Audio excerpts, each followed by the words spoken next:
El 18 de octubre de 2013 ocurrió esto.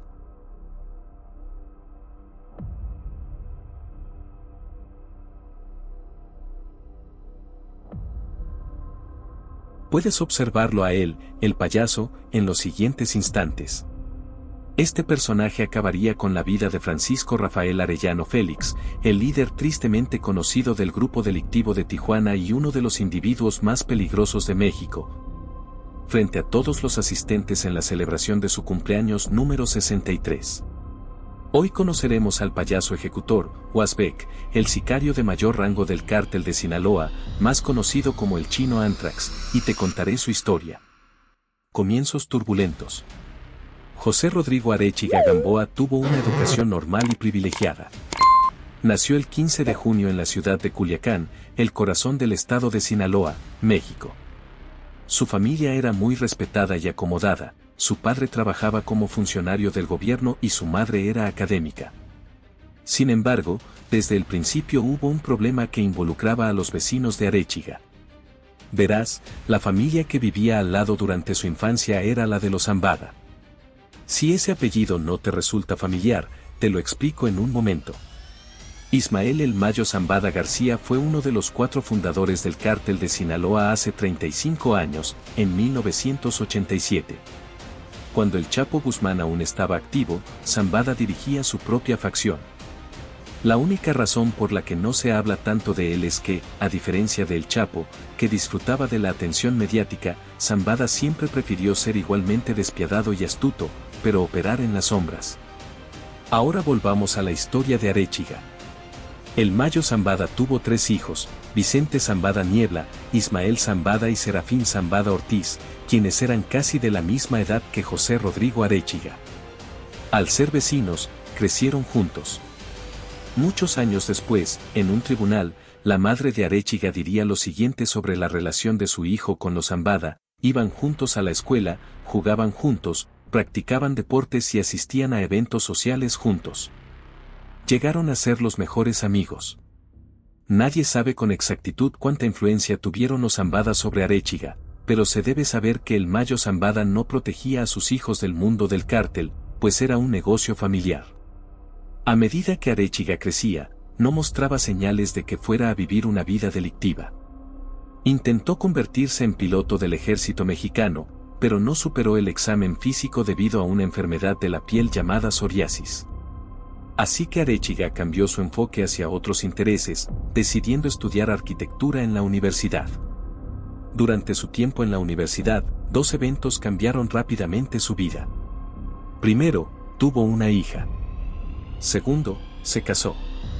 Estas nuevas responsabilidades lo obligaron a dejar los estudios, y fue entonces cuando las cosas tomaron un giro dramático. La vida como padre, esposo y proveedor resultó ser extremadamente difícil para Arechiga, y cuando se volvió insoportable, recurrió a sus amigos de la infancia, los hermanos Zambada, en busca de ayuda. Uno de los hermanos, Vicente Zambada, conocido como el Vicentillo, decidió ayudarlo de la única manera que sabía, introduciéndolo en el cártel. Arechiga empezó con tareas pequeñas e inofensivas, como transportar envíos y supervisar la mercancía. Al cumplir con éxito esas tareas, el Vicentillo lo introdujo en el negocio de sustancias ilícitas. Fue durante este periodo cuando la creatividad de Arechiga salió a relucir y desarrolló un ingenioso método para pasar cargamentos de sustancias controladas a través de la frontera sin ser detectado. Su plan consistía en crear una red de negocios legales que requerían envíos desde México hacia Estados Unidos. Luego, establecía varias empresas de transporte para entregar esos envíos. De esta manera, podía hacer que los camiones cruzaran legalmente, ya que contaban con la documentación correcta, y las autoridades fronterizas no sospechaban que en cada camión se ocultaban grandes cantidades de mercancía. En poco tiempo, Arechiga se convirtió en una figura clave dentro del cártel de Sinaloa y captó la atención del padre de El Vicentillo. El Mayo comenzó a interesarse por él en algún momento alrededor de este punto. Algo cambió dentro de Arechiga, o tal vez siempre había estado ahí, porque fue entonces cuando comenzó a demostrar una insaciable sed de violencia. Se involucró voluntariamente en las partes más macabras del negocio del cártel, más que nadie en la organización. Arechiga estaba dispuesto a acabar con la vida de personas sin dudarlo. Sin embargo, fue lo que hacía con los cuerpos de sus víctimas lo que lo convirtió en una leyenda temida. Los restos mutilados con mensajes aterradores eran colgados en puentes públicos de Sinaloa como advertencia. Y se rumoreaba en el pueblo que cualquiera que muriera a manos de Arechiga seguía sufriendo incluso después de la muerte, debido a lo que se hacía con su cuerpo. Como era de esperarse, el Mayo aprovechó el talento de Arechiga para la brutalidad y lo integró en sus operaciones más delicadas, además de nombrarlo guardaespaldas personal de Vicente Zambada, también conocido como el Vicentillo. En algún momento de 2008, Arechiga fue retirado de sus funciones de guardaespaldas y recibió una nueva misión. Una guerra interna se estaba gestando dentro del cártel de Sinaloa, debido a que un antiguo aliado se había separado y estaba librando un conflicto, la organización Beltrán Leiva. Aunque su disputa principal era con el Chapo, el Mayo se vio envuelto y tuvo que unirse a la lucha. Esta situación fue la oportunidad perfecta para Arechiga. Formó su propio escuadrón armado, al que llamó los Anthrax, en honor a la letal bacteria. Entre los miembros de su equipo estaban su mano derecha, René Velázquez Valenzuela, alias el Sargento Fénix, Jesús Peña, conocido como el 20, y Rafael Guadalupe Félix Núñez, apodado Changuito Anthrax, entre otros. A cada integrante del grupo se le otorgó un anillo distintivo. Como líder de este escuadrón de sicarios, Arechiga pasó a ser conocido como el Chino Anthrax.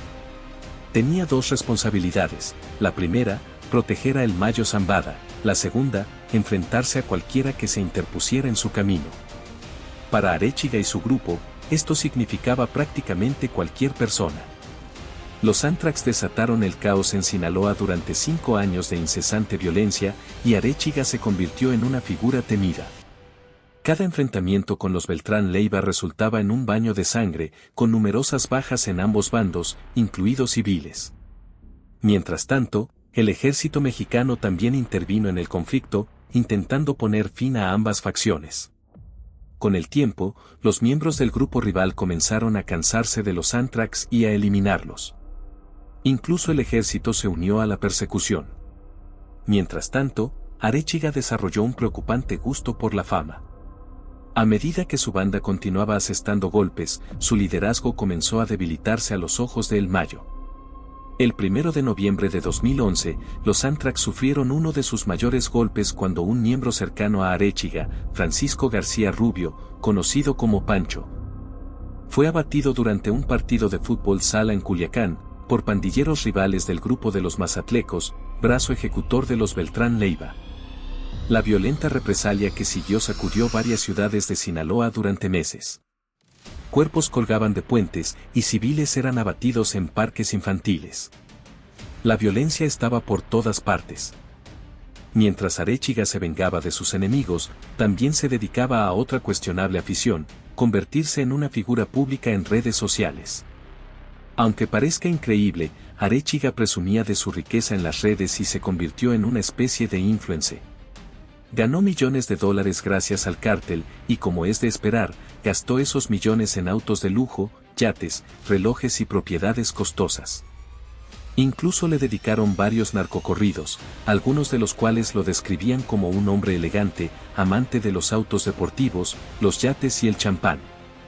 Arechiga no dudaba en presumir todo esto en redes sociales, publicando fotos para que el mundo viera su estilo de vida extravagante.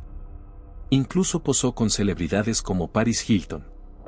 Aunque pudo haber ocultado su rostro para proteger su identidad, las agencias de seguridad de todo el mundo comenzaron a seguirle la pista y pronto encontraron una forma de capturarlo. A pesar de sus esfuerzos, Arechiga cometió un descuido: siempre llevaba puesto su anillo de los Anthrax, que aparecía en todas sus fotos, y fue este detalle el que eventualmente condujo a su caída en los últimos meses de 2013. Detención y encarcelamiento. El 31 de diciembre, solo unos meses después de eliminar al líder del cártel de Tijuana, Arechiga decidió tomarse unas vacaciones. Salió de México rumbo a los Países Bajos, pero al aterrizar fue detenido por la policía holandesa. Días antes, Estados Unidos había alertado a las autoridades locales sobre la llegada de un ciudadano mexicano de 33 años que, además, estaba involucrado en el tráfico de sustancias ilícitas. tras aterrizar, fue identificado y arrestado, aunque no fue un proceso sencillo. Arechiga utilizaba una identidad falsa, probablemente la de alguien que había perdido la vida a manos suyas. Además, llevaba barba y había modificado su rostro con cirugía estética. Lo que permitió a las autoridades confirmar su identidad fue el anillo de los Anthrax, que llevaba de manera imprudente. Extradición y juicio en Estados Unidos. El 10 de julio de 2014, fue extraditado a Estados Unidos, y al día siguiente fue procesado y formalmente acusado de tráfico de sustancias ilegales. Inicialmente, Arechiga se declaró inocente, pero tras varias audiencias cambió su postura por completo. El 20 de marzo de 2015, se declaró culpable y admitió haber participado en el envío de cocaína y marihuana a Estados Unidos. Además de estar implicado en actividades violentas mientras trabajaba para el cártel de Sinaloa. Este cambio repentino despertó sospechas y muchas preguntas surgieron. ¿Había sido presionado para confesar? ¿Qué oferta le habrían hecho los fiscales? La respuesta se hizo evidente al final del juicio. Recibió una condena de solo 6 años en una prisión estadounidense y 5 años más de libertad condicional. Durante esos 6 años, el chino Anthrax colaboró ampliamente con las autoridades, proporcionando nombres, direcciones y detalles sobre las operaciones del cártel en Estados Unidos. Su colaboración fue tan valiosa que ayudó a debilitar considerablemente la organización en la que trabajaba. Mientras tanto, en su país natal, todos, incluyendo el Mayo, se dieron cuenta de que su antiguo protegido había traicionado a la organización al colaborar con las autoridades. El final definitivo. El 3 de marzo de 2020, Arechiga fue liberado bajo libertad condicional y quedó bajo arresto domiciliario en Estados Unidos.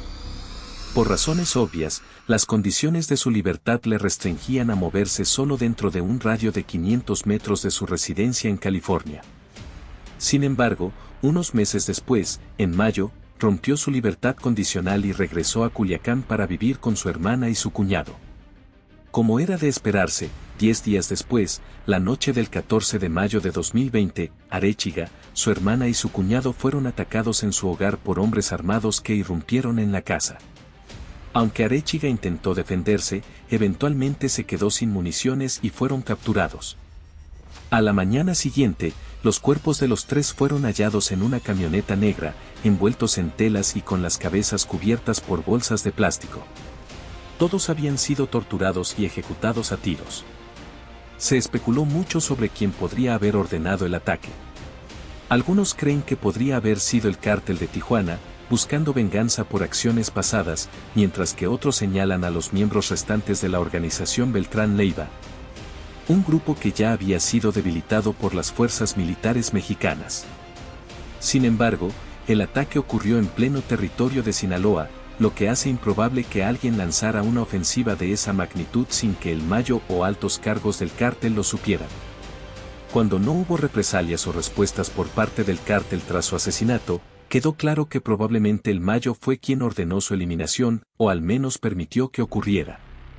Para ellos, el chino Anthrax era un traidor que había delatado a la organización, y en cualquier tipo de negocio o mundo criminal, la traición es imperdonable.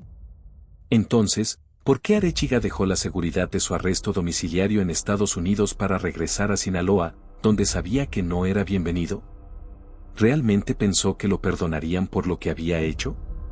¿Quién le garantizó su seguridad a su regreso? ¿O tal vez fue una decisión ingenua o desesperada?